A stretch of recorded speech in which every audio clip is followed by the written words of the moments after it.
Good morning. Right, today I want to talk about the MOTABILITY scheme in the UK.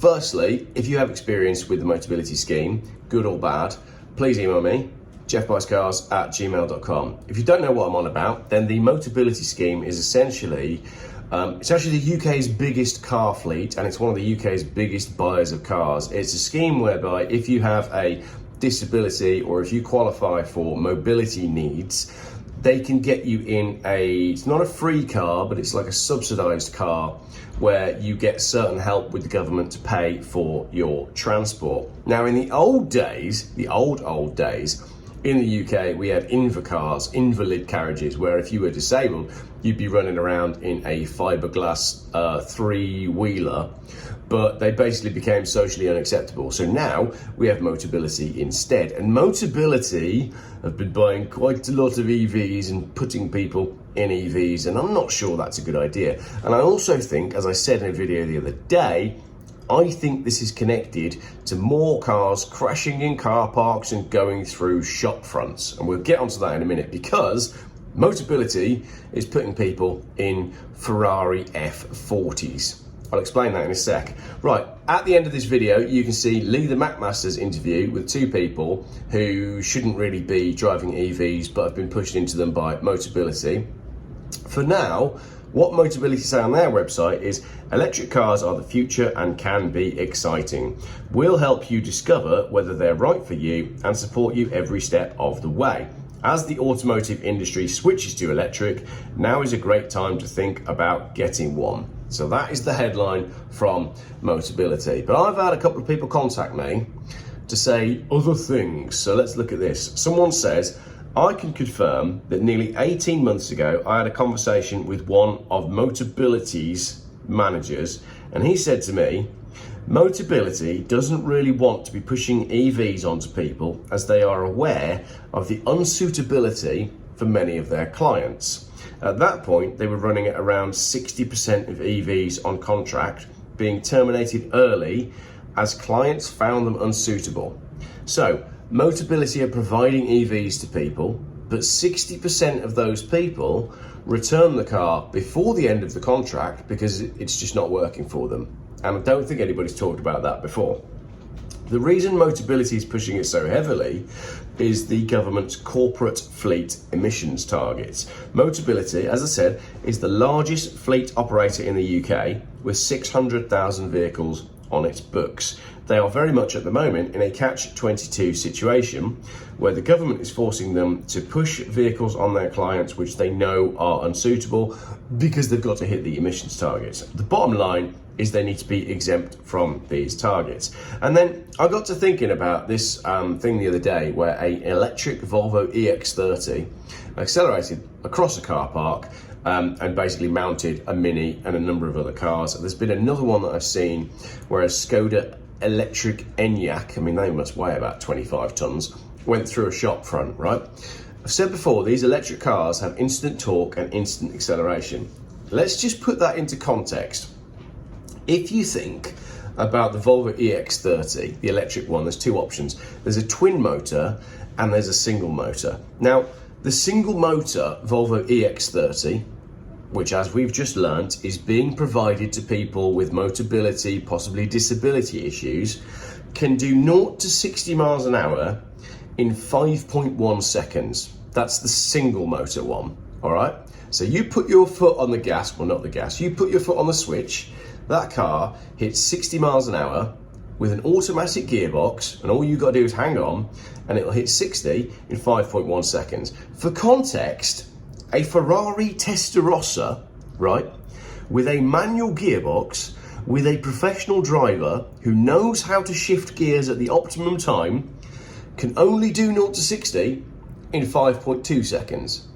So the best you can get to 60 in a Ferrari Testarossa is still not as fast as a Volvo EX30 single motor that is being given to old ladies in the UK. We are giving Ferraris to people with mobility issues. And that's only the single motor one. Now, if we look at the twin motor one, which is the Volvo EX30 twin motor, now that can hit 0 to 60 in 3.4 seconds, right? For context, a McLaren F1 with a professional driver changing gear professionally in the optimum way does 0 to 60 in 3.2 seconds. So the car that this person is being subsidised into because they've got mobility issues, maybe they've got a gammy leg, maybe they've got problems with, I don't know, arthritis or whatever, right? They are being given a car that could do 0 to 60 in only 0.2 of a second slower than what used to be the fastest car in the world. Does this sound to you like a good idea? Doesn't sound to me like a good idea. The Ferrari F40 does 0 to 60 in 3.8 seconds. So your twin motor Volvo EX30 that your gran just got given on the mobility scheme is quicker off the traffic lights than a Ferrari F40. Excellent. This sounds like a great idea. Right, now what I'm going to do is I'm going to roll Lee's tape from just the other day when he was talking to two gentlemen who are on the Motability scheme and do have EVs, and this is their experience. As I said at the start of the video, if you're on Motability, good or bad experiences, do email me, geoffbuyscars@gmail.com. I think there's some more to be said about this. Thanks for watching. Roll Lee's tape. Right, now then, my friends. So, we've got Paul and Daniel here, both who have been sold electric cars through the Motability scheme, that's right? That's it, yeah. Now, you have the Nissan Leaf, which, what do you think to it? It's not a bad car, it's just the charging point to it. Now, I've noticed you live in a block of flats. Yeah. Who thought it was a good idea to sell you an electric car? Motability and car dealers. And the car dealers? Yeah. How do you charge the car here? Where's your charger? I can't see any. Go to public charging ports. Really? Yeah. Do you get discounted charging or? We get I think they give us a motor Go Charge card. A Go Charge, but you still have to pay quite a fair bit for that. No, Yeah. what about a charger on out here? Will the council? Is it council? They won't allow us to have one council. They won't allow you to have a charger. Right. So you can't charge at home then. So not an ideal situation there, really. You have an electric car. Yes, I can't see it anywhere. Where is it? It's stuck in Peugeot in Sheffield since November last year. Since November? Yeah. What's the issue with it? Electrical intermittent faults. Electrical intermittent faults? Yeah. So you've been without a car. Have they given you a replacement? Nothing. Nothing at all? Nothing whatsoever. The first week I had the car, the battery started burning and... Burning? Yeah. The first week I complained. Motability said, oh, it will wear off. Went down to Cornwall in November and the battery went off with a bang. What? Yeah. It went with a bang? Yeah. And IEC picked it up and I've not seen it since. What? Did the car stop then? Obviously it must have stopped. It cut all the power and just stopped. Was it a loud bang? It felt like a bomb. The whole car on the floor went off with a shake. Did it shake you up a little bit? Or? Yeah. Yeah. This is absolute madness. So you've been without that car. Have you been in touch with them? Have they said when you're going to get it back? And if you do get it back, you're not going to feel... Are you going to feel... I wouldn't feel safe. I won't feel safe in it. Can you go back to petrol? At the moment, Motability is saying no. They are claiming that they are going to lose so much money. But, as I've tried to explain, a vulnerable adult needs to feel safe. Yeah. And how have you found charging now? May I ask what your disability is? yeah, learning disability and back issues. Okay, and your disability is? Muscle deterioration. I suffer with blackouts and I'm dyslexic. And how have you found charging with your disability? Awkward. I've been out to do it. I fell down a few times with walking sticks. I have 2 walking sticks, and I fell down and I knocked 2 teeth out. That's absolutely crazy.